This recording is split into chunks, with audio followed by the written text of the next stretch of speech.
स्वागत है आपका Maharshi Dayanand computer training institute के द नॉलेज अप चैनल में। तो आज की वीडियो में हम जानेंगे कि अपने वेबसाइट में अगर हमें इमेज इंसर्ट करनी हो तो हम इमेज कैसे इंसर्ट करते हैं। जैसा कि आपको यहाँ पे दिख रहा होगा कि मैंने यहाँ पे हेडिंग में डाल दिया हुआ है inserting image in your website.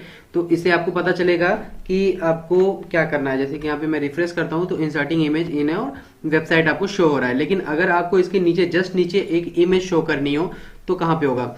मैं आपको एक बात बताना चाहूंगा कि जो भी आप अपना प्रोजेक्ट बनाइए उसे आप किसी एक पर्टिकुलर फोल्डर में ही रखिए, क्योंकि इससे क्या होता है कि जब भी कोई इमेज वगैरह आपको इंसर्ट करनी होती है तो इससे आपके लिए बहुत ही ईजी होगा। इमेज इंसर्ट करने के लिए आपको सबसे पहले यहाँ पर एक टैग देना होगा जिसका नाम होता है img, और ये हो गया इमेज इंसर्ट करने का टैग। लेकिन src भी इसके साथ होता है। src का मतलब होता है कि उसका सोर्स का मतलब वो इमेज कहाँ पे रखा हुआ है, उसका लोकेशन। अब यहाँ पे इक्वल टू करके डबल क्योट में आप लिखेंगे डबल क्योट, यहाँ पर आप अपना लोकेशन सेंड करेंगे। जैसे कि मेरा अभी जो लोकेशन है वो HTML एंड CSS फोल्डर का नाम है। जैसा कि आपको यहाँ पे दिख रहा होगा कि हमारा जो ये जो फोल्डर है, ये जो फाइल है, नोटपैड की जो फाइल है वो C ड्राइव में यूजर नाम के फोल्डर में, चिरंजीवी नाम के फोल्डर में, डेस्कटॉप पर HTML एंड CSS नाम का फोल्डर बना हुआ है। तो डेस्कटॉप पर HTML CSS नाम का फोल्डर है, इसलिए मैंने यहाँ पे HTML एंड CSS नाम का फोल्डर लिख दिया। और इस फाइल का नेम है फर्स्ट HTML पेज, लेकिन इसका जो हमें इमेज इंसर्ट करनी है उसका लोकेशन है, आपका इस फोल्डर के अंदर जाएंगे तो उसका लोकेशन है image.jpg, जो फाइल का जो फोटो वाली फाइल है उसका। अब इसको मैं सेव कर देता हूं और इसको एक बार रिफ्रेश करता हूं। जैसे ही रिफ्रेश करता हूं थोड़ा सा एरर आ रहा है। इसमें एरर इसलिए आ रहा है क्योंकि मैंने उसका पर्टिकुलर एग्जैक्ट लोकेशन नहीं दिया होगा।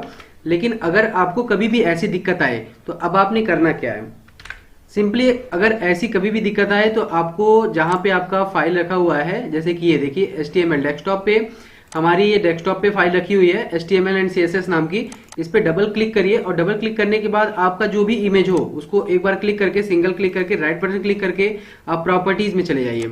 जैसे ही आप प्रॉपर्टीज में चले जाएंगे यहाँ पे आपको पूरा शो हो जाएगा कि आपके फाइल का लोकेशन क्या है। जैसे C ड्राइव में यूजर्स, चिरंजीवी, डेस्कटॉप। अब डेस्कटॉप पे आपकी फाइल रखी हुई है और किस फोल्डर में रखा हुआ है तो HTML एंड CSS, और फाइल का नाम आपको यहाँ से मिल जाएगा। ये फाइल का नाम हो गया।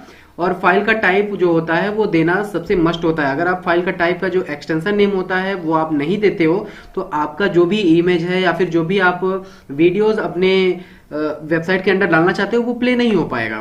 तो इस बात का विशेष ध्यान दीजिए कि एक्सटेंशन डालना बहुत ही मस्ट है। और आपका एक्सटेंशन ये रहा, .jpg लिखा हुआ है। अब यहाँ से हम क्या करते हैं, इन सभी लोकेशंस को, इस लोकेशन को कॉपी कर लेते हैं। यहाँ से कॉपी करने के बाद आप अपने टेक्स्ट नोटपैड पर आ जाइए और नोटपैड पर जो फाइल का लोकेशन है उसे हम चेंज करते हैं।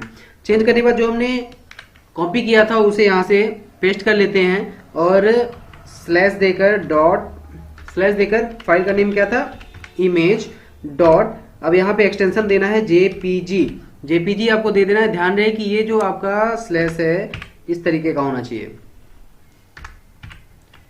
ये स्लैश वर्क नहीं करेगा, ये फॉरवर्ड स्लैश होता है और ये बैकवर्ड स्लैश होता है। जो मैं हटा रहा हूँ वो बैकवर्ड स्लैश होता है, जो मैं लगा रहा हूँ वो फॉरवर्ड है।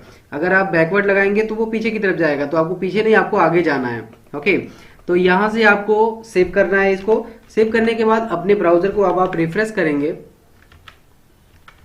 जैसे ही आप अपने ब्राउजर को रिफ्रेश करेंगे आप देख पा रहे हैं कि यहाँ पे पूरा इमेज आपका आ गया है। लेकिन थोड़ा सा एक प्रॉब्लम आपको ये हो रहा होगा कि मैंने इमेज तो लगाई, लेकिन इमेज का अगर आप एग्जैक्ट लोकेशन देखेंगे,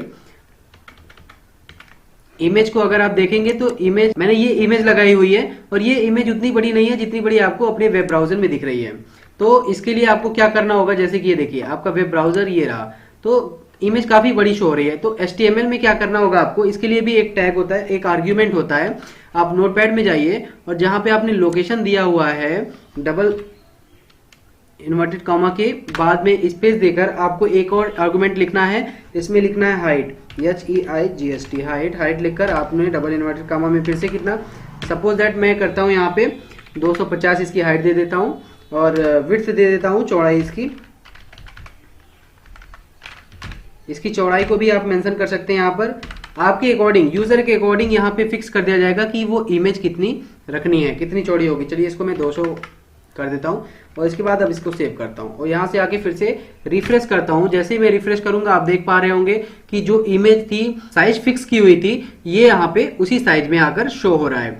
तो आपको एक बात और बताना चाहूंगा कि जैसे पिछली बार मैंने यहाँ पे एक मिस्टेक कर दिया था, सपोज दैट यहाँ से ही एक जेपीजी यहाँ पे पी में हटा देता हूँ, पी हटाने के बाद इसको सेव करके फिर से रिफ्रेश करता हूँ तो आप देख रहे होंगे कि यहाँ पे एक इमेज का लोकेशन तो दिख रहा है लेकिन इसके स्थान पर कोई, इसके प्लेस पर कोई टेक्स्ट टाइप का नहीं दिख रहा है। अगर आप शो करना चाहते हैं कि यहाँ पे किसकी इमेज थी उसको भी आप टेक्स्ट के रूप में दे सकते हैं, तो एक और आर्ग्यूमेंट होता है आपके पास, उसका भी यूज कर सकते हो आप।